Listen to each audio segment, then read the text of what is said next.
అందుకు అంగీకరించే ప్రసక్తే లేదని ట్రంప్ మనం తేల్చి చెప్పాలి. సార్, ఇక్కడ భారతదేశం మిత్రదేశం అని అంటూనే అధ్యక్షుడు ట్రంప్ 25% సుంకాలు విధించడానికి కారణం ఏమై ఉండొచ్చు సార్? అంటే అదే మిత్రదేశం అంటే ఆయన బాధ ఏంటంటే మనం బ్రిక్స్లో భాగమయ్యేందుకు ఆయనకు వ్యతిరేకత. బ్రిక్స్లో మనం భాగం ఎందుకు అయ్యాము అర్థం కావాల్సింది ఏంటంటే అమెరికా అనుసరిస్తున్న ఏకపక్ష ధోరణుల వల్లనే ప్రపంచంలో గ్లోబల్ సౌత్ అంటారు. గ్లోబల్ సౌత్ అంటే వెస్ట్రన్ కంట్రీస్ కాని దేశాలు అమెరికా దాడి నుంచి తమను తాము కాపాడుకోవటానికి గ్లోబల్ సౌత్ అంటే వర్తమాన దేశాలు ఎమర్జింగ్ ఎకానమీస్ తమలో తాము సహకరించుకోవటానికి బ్రిక్స్ ఏర్పడింది. బ్రెజిల్, రష్యా, ఇండియా, చైనాతో ఏర్పడింది. ఆ తర్వాత సౌత్ ఆఫ్రికా చేరింది. ఆ తర్వాత Saudi Arabia, United Arab Emirates, Ethiopia, Indonesia, Iran ఇలాంటి దేశాలు కూడా చేరాయి. ట్రంప్కి అర్థం కావాల్సిందే బ్రిక్స్ అనేది అమెరికాకు ప్రత్యర్థి కాదు. బ్రిక్స్లో అమెరికా మిత్ర దేశాలైన సౌదీ అరేబియా కూడా ఉంది. మరి ఎందుకుంది? అమెరికాకు ప్రత్యర్థులైన చైనా, ఇరాన్ ఉంది, సౌదీ అరేబియా కూడా ఉంది అమెరికా అందులో. సో అందువల్ల బ్రిక్స్ను ఎందుకు దెబ్బతీస్తున్నాడు అంటే అమెరికన్ సుప్రీమసీకి బ్రిక్స్ ఎక్కడ కౌంటర్ అవుతుందో అని. ట్రంప్కి ఏంటంటే ఫ్రెండ్ లేదు, ఫో లేదు. అమెరికన్ సుప్రీమసీకి ఎదురు రాకూడదు. ఇప్పుడు డాలర్కు ప్రత్యామ్నాయంగా బ్రిక్స్ కరెన్సీ వస్తుందని ట్రంప్ భయపడుతున్నాడు. దాని దరిదాపులో కూడా లేము. కానీ బ్రిక్స్ దేశాలు దేశీయ కరెన్సీలో వాణిజ్యం చేసుకుందాం, డాలర్తో ప్రత్యామ్నాయంగానే ఒక ప్రయత్నాలు చేస్తున్నాయి.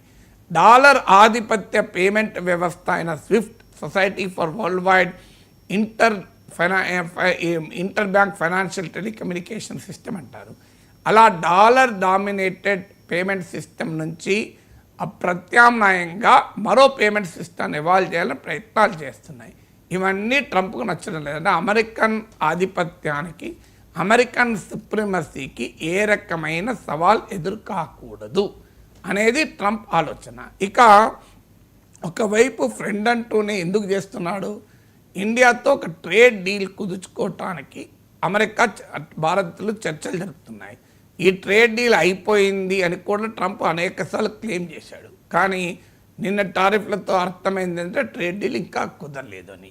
ట్రేడ్ డీల్ ఎందుకు కుదరడం లేదు అంటే అమెరికా అగ్రికల్చరల్ డైరీ ఎక్స్పోర్ట్స్కు ఇండియాలో మార్కెట్ తెరవాలి అన్నది ట్రంప్ వాదన.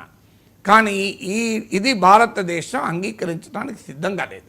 వాస్తవంగా ట్రేడ్ డీల్లో వాణిజ్య ఒప్పందం కుదుర్చుకోవటానికి కొన్ని రకాల సడలింపులు అనండి, కొన్ని రాజీ సూత్రాలు అనండి, కొన్ని కన్సెషన్స్, రాయితీలు ఇవ్వండి అని ఇండియా ఆఫర్ చేసింది.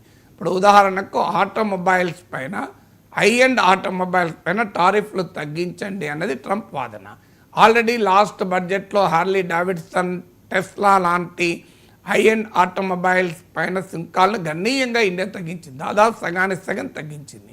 ఇంకా ఎక్కువ తగ్గించడానికి కూడా భారత్ సిద్ధంగా ఉంది. అలాగే అమెరికన్ విస్కీ పైన టారిఫ్లు తగ్గించాలి అనేది ట్రంప్ వాదన. దానికి కూడా మనం అంగీకరించాం.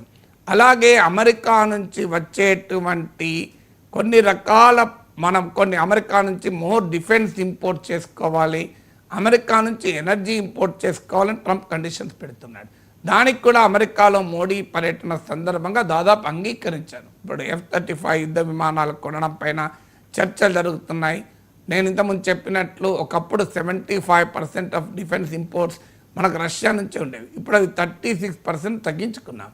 సో అమెరికాతో డిఫెన్స్ ట్రేడ్ పెరుగుతుంది.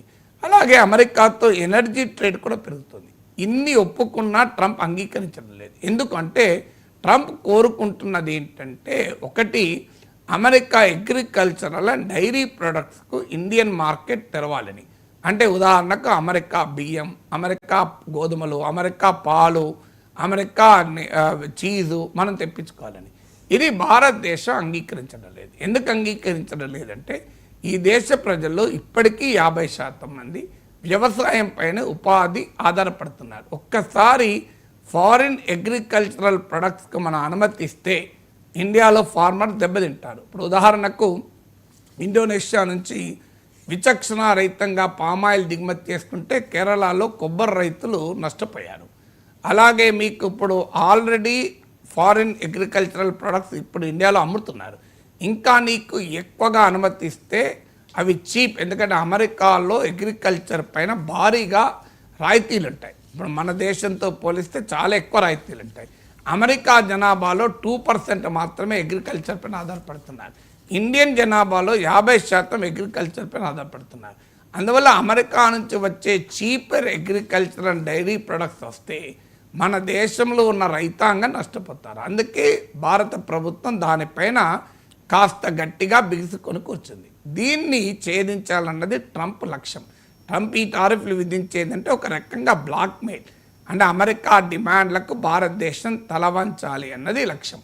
ఎందుకు ఇప్పుడు ఇంకొక కారణం కూడా ఏంటంటే అమెరికా ఆల్రెడీ ఇండోనేషియాతో, జపాన్తో, వియత్నాంతో, ఫిలిప్పీన్స్తో వాణిజ్య ఒప్పందాలు కుదుర్చుకున్నాయి. ఇవన్నీ కూడా ఏకపక్ష ఒప్పందాలు కుదుర్చుకున్నాయి. ఇప్పుడు ఉదాహరణకు జపాన్ చాలా కాలంగా తన రైస్ మార్కెట్లోకి ఇతర దేశాలని ఎలో చేయలేదు. ఎందుకంటే జపాన్ రైస్ ప్రొడ్యూసింగ్ కంట్రీ కనుక రైస్ ఇంపోర్ట్స్ని ఎలో చేయలేదు. కానీ ఇప్పుడు జపాన్తో ట్రంప్ బలవంతాన బెదిరించి కుదుర్చుకున్న ఒప్పందం ద్వారా జపాన్ ఇంపోర్ట్ చేసుకునే అమెరికన్ రైస్ 75% పెరగబోతోంది. అలాగే మీకు వియత్నాం, ఫిలిప్పీన్స్, ఇండోనేషియా అమెరికా వస్తువులపైన 0 డ్యూటీ విధిస్తామని అంగీకరించారు. 0. ఇక అమెరికా నుంచి వచ్చే ఏ వస్తువులపైన సుంకాలు విధించవు. కానీ అమెరికా మాత్రం ఇండోనేషియా వస్తువులపైన 19% సుంకాలు విధిస్తారు. ఎంత న్యాయం చూడండి. ఇండోనేషియా ఏమో అమెరికా వస్తువులపైన 0, ఎలాంటి టారిఫ్ విధించకూడదు. కానీ ఇండోనేషియా నుంచి వచ్చే వస్తువులపైన అమెరికా 19% సుంకాలు విధిస్తూ ఉంటుంది. దానికి కూడా ఆ దేశాలు ఒప్పుకున్నాయి. ఎందుకు ఒప్పుకున్నాయో ఆ దేశాల లెక్కలు ఆ దేశాలకు ఉండవచ్చు, అది వాళ్ళ ఇష్టం. అది కానీ భారత్తో కూడా ఇలాంటి ఒప్పందమే కుదుర్చుకోవాలి. అంటే ఉదాహరణకు జపాన్కు రైస్ ఎక్స్పోర్ట్స్కు అగ్రిమెంట్ కుదిరింది కనుక ఇండియాకు కూడా అమెరికన్ అగ్రికల్చర్ ప్రొడక్ట్స్ ఎలో చేయాలి. వియత్నాం, ఫిలిప్పీన్స్, ఇండోనేషియాలు 0 డ్యూటీలకు కూడా ఒప్పుకున్నాయి కనుక ఇండియా కూడా 0 డ్యూటీకి ఒప్పుకోవాలి అని. కానీ ఇండియాకు అది నష్టం. ఇప్పుడు ఈ టారిఫ్ల వల్ల నష్టం లేదా అంటే ఖచ్చితంగా నష్టం. ఇప్పుడు ఇదే టారిఫ్లు కనుక నిలబడితే, ఎందుకు నిలబడితే అంటున్నానంటే ట్రంప్ది నమ్మకం ఉండదు. ఇవాళ ఏం మాట్లాడతాడో రేపేం మాట్లాడతాడో ఎవరికీ తెలియదు. ఇప్పుడు August 1 నుంచి మొదలవుతాయన్నాడు. అంటే August 1 ఎన్ని రోజులు ఉన్నాయి? ఇంకొక 20 అవర్స్, మీకు ఇంకా 16 అవర్స్ ఉంది, 15 అవర్స్ ఉంది. ఈ 15 గంటల్లో ఎనీథింగ్ కెన్ చేంజ్. ఇది ఇంగ్లీష్లో ఒక ఈడియం ఉంది, there can be many a slip between the cup and the lip అని. అంటే కప్పు మన పెదవికి తాకే లోపల స్లిప్ కావచ్చు అని. అది ట్రంప్ స్వభావం అది.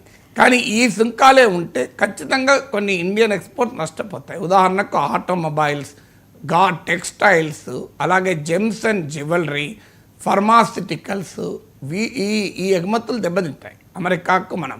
అయితే ఇండియన్ ఎక్స్పోర్ట్ దెబ్బతినడమే కాదు, అమెరికన్ కన్జ్యూమర్స్ కూడా ఇవి కాస్ట్లీ అవుతాయి. ఇప్పుడు అమెరికాలో అమ్మే యాపిల్ ఫోన్లలో గణనీయమైన భాగం ఇండియాలో తయారవుతున్నాయి.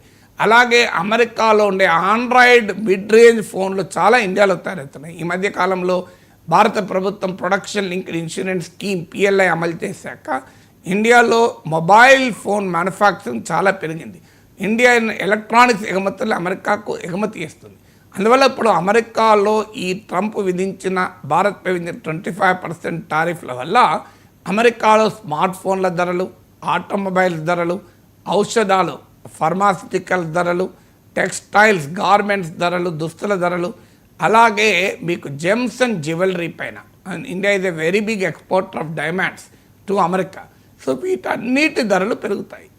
ఇది వన్ వేగానే ఇంపాక్ట్ ఉండదు, అమెరికన్ కన్జ్యూమర్స్ పై కూడా ఎఫెక్ట్ ఉంటుంది. అందువల్ల భారత ప్రభుత్వం పైన ఒత్తిడి తెచ్చి ఇప్పుడు ఇన్ని రకాల ఎగుమతుల పైన సుంకాలు టారిఫ్ పెరుగుతుంది కనుక ఈ ఎక్స్పోర్ట్స్ అన్నీ దెబ్బతింటాయి కనుక ఇండియా బేరానికి వచ్చి అమెరికా అగ్రికల్చర్ ప్రొడక్ట్స్కు, అమెరికన్ డైరీ ప్రొడక్ట్స్కు మనము మన ఎకానమీని తెరవాలి భారీగా అనే ఒత్తిడి తేవటానికి ట్రంప్ ఈ సుంకాలు విధిస్తున్నాడు. ఇకపోతే ట్రంప్ భారత్కి మిత్రులు అని మనం